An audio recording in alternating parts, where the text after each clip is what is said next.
Hello, I'd like to show you how I use Google Scholar on a computer to effectively search for articles that will help me write background on a research paper. For your assignment, you need to find 3 articles. At least 2 must be in English. The third can be in English or any other language, but I want them to be research articles. Google Scholar and Wikipedia are 2 great tools that can help you quickly find articles that are worthwhile when we need to find academic sources. So I'm going to start off with Google Scholar, and the URL is scholar.google.com. So scholar.google.com. That's how you use Google Scholar. And these, when you search in Google Scholar, it's just like using Google, but the search results are limited to academic articles. And it's best if you are signed in to your Google account. For most of you, that should just be your Wilmina account. Because of some sort of problem I'm having, I'm using my personal email account. But it is a Gmail account, it's a Google account, and it will make things a lot easier if you're logged in. So the first thing is to find articles, candidate articles. I would call them candidate articles. So you need 3 in the end. But I would suggest you search for 8 to 10 and then narrow down. So we're going from the whole world of possible articles down to 8 or 10. We're going to look at them in a little bit more detail, and then we're going to choose 3 that we like best.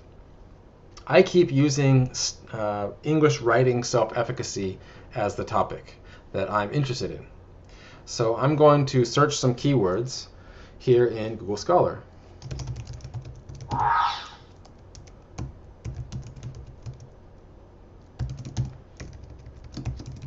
English self-efficacy Japan. And I'm actually going to say English writing self-efficacy Japan. And let's see what happens. Okay, let me make this a little bit larger for you. So before we look at the results, I'd like to draw your attention to 3 things. First, on the left-hand side, we're going to go left and middle and then right. So on the left-hand side, we have ways that we can refine our search. So if we want articles that have been written since 2019 or later, or more recently, we can refine that. We can sort the results by date. Right now we see 2017, 2011, 2017. It's mixed. We could sort them by date, and then it would be probably from the most recent to the oldest. We can choose type of articles, and we could even create an alert if we were really interested and we wanted to know anytime a new article came out that matched our search. We could create an alert for that. In the middle, this is the heart of the results here in the middle. And the middle really has kind of 2 parts that I want to draw your attention to. First, each one of these is an article. Each one of these is an article. You see the title of the article, and it's hyperlinked. You can click on it to get to the original source page. You also see the author's name. I actually know this person. He works at Kinky University.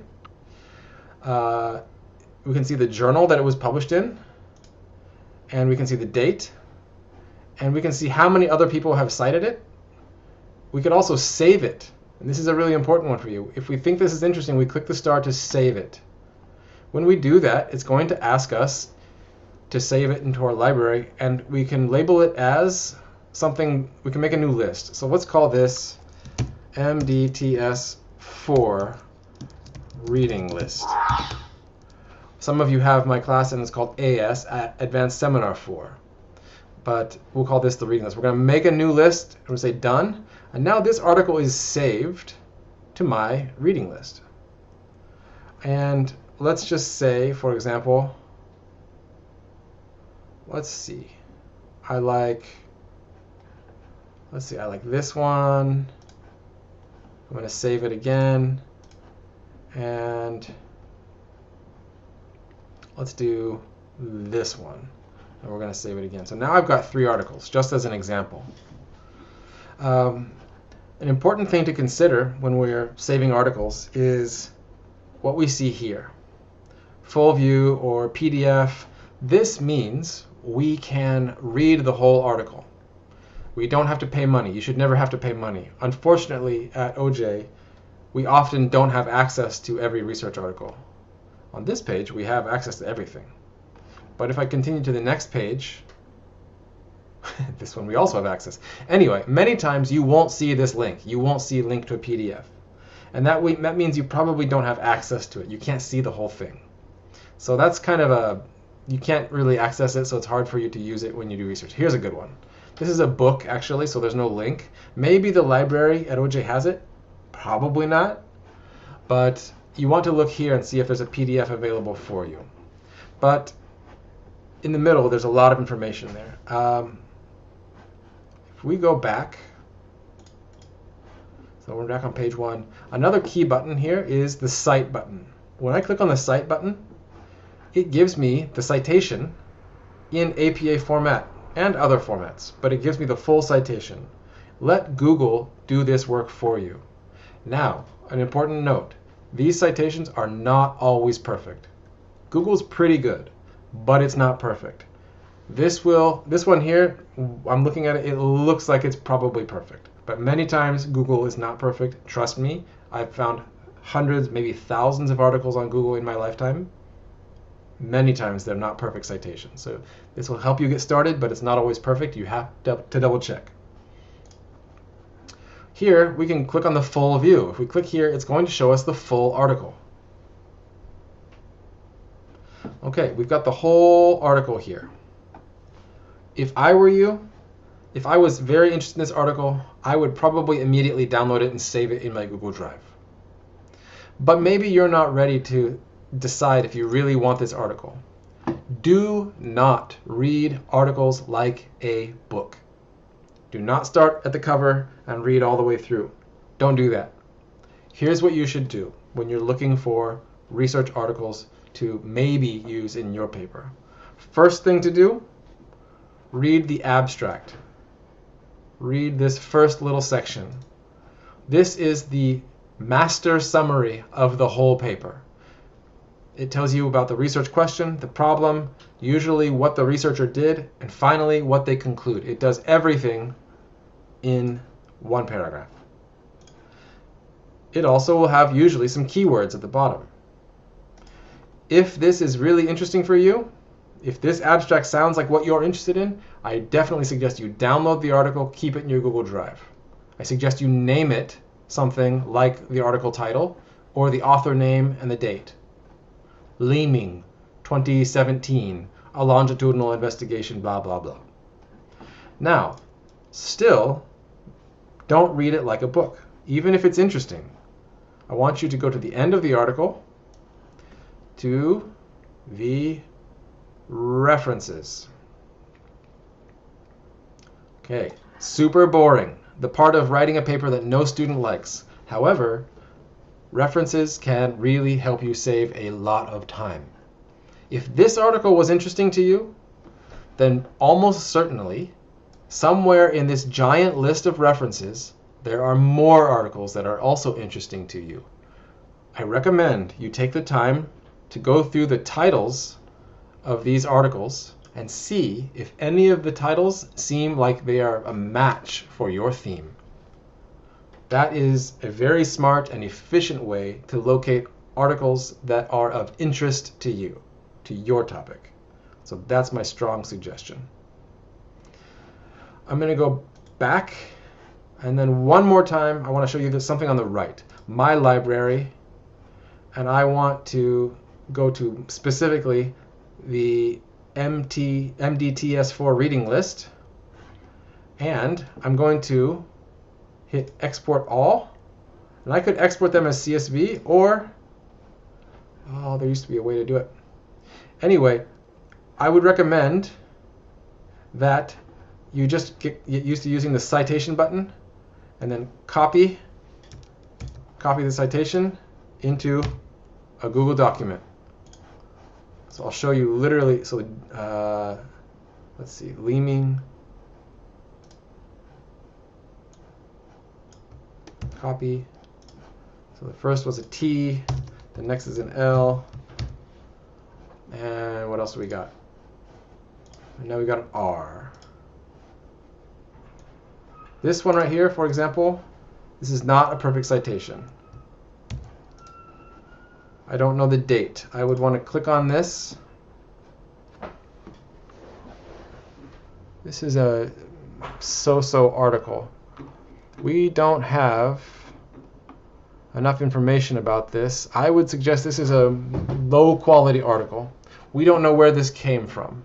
We know who the author is, but we have no idea where this was published, what journal. We know he's at Sojo University. It's probably a Kyo, which is an in-house journal at a Japanese university. This is probably not a very good article. So I wouldn't recommend using this kind of article. But you could still find in the references, maybe here you'll find something that's interesting for you. So anyway, I'm showing you right here, Google Scholar is your best friend. I'm going to show you Wikipedia for a couple of minutes, just to show you how I do and don't suggest you use Wikipedia. So I'm going to go to wikipedia.org. I'm going to search it in English. I'm going to write self-efficacy. And we have this Wikipedia page all about the concept of self-efficacy. First thing to note, you can often find information on Wikipedia in your language. English is, of course, the language that has the most articles. Japanese has a lot of articles too. Smaller languages or less commonly used languages or languages that are from developing countries are less likely to be present for every article, but they still exist. We have Japanese, Korean, Spanish, Chinese, and we have Vietnamese here, and there are probably some other languages I'm forgetting right now. So you can change things to your language. If you know that self-efficacy, for example, is interesting to you, and you found it on Wikipedia, I will not let you cite Wikipedia. However, you can use the same strategy that I showed in Google Scholar with Wikipedia. Go to the bottom, and immediately you see references. And we have probably over 100 references for this concept called self-efficacy. In fact, okay, we have 87 references. So if you go through the list of references and you look at the titles and you find something that the title looks like it's interesting to you, I recommend you then click on the link and find the original article. Okay, so this one is here. I don't know if you're going to have access to it or not. You don't always have access, but that's one way to do it. Another way to do it is if you go through a Wikipedia article and you go to, wow, this one doesn't have it. Well, you can look at I guess it's over here. You can look at the outline of the article on self-efficacy. Theoretical approaches, social cognitive theory, social learning theory, sources of self-efficacy. There are many of them. How it relates. So look at the outline of this article. And let's just say, we're interested in motivation. And then we see, okay, motivation. High self-efficacy can affect motivation in both positive and negative ways. In general, people with high self-efficacy are more likely to make efforts to complete a task and to persist longer in those efforts than those with low self-efficacy. Wow, that's a really interesting statement for me, for example.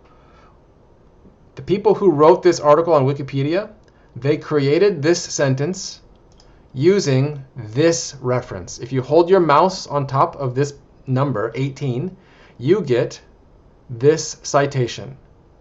Often, if you click the link, it takes you directly to the PDF. And so now you have potentially another article to look at. This is from 1990. You've got the full citation here. And once again, I don't want you to read everything. Read the abstract. This is the summary, the master summary of the whole paper. And then skip to the end where they have the references.